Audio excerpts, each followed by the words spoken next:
When I arrived, there was a cloud hanging over the place. You almost could see it from afar.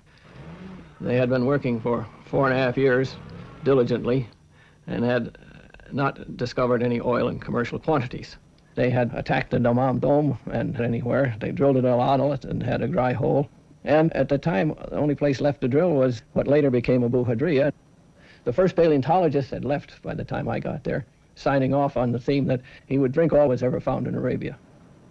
Amongst the optimists was Max Steinecke, the chief geologist.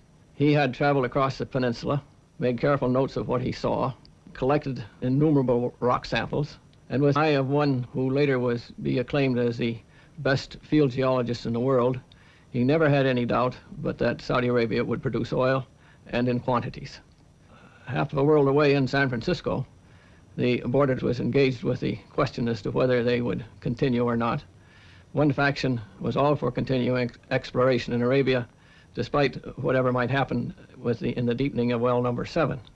The other faction maintained that they had been worked at the concession in Saudi Arabia for 4.5 years, and they were simply pouring good money after bad, chucking it down a rat hole in a country half the world away from San Francisco.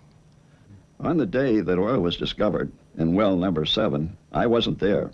It was during the early morning en route to Bahrain to go back to the United States on my leave. But as I was going down the runway toward the plane, an Arab came round waving a piece of paper and calling Oliger. And naturally the first thing I thought was Oliger's wanted back over there in Saudi Arabia for some reason. But when I opened my note, it said, "We have discovered oil.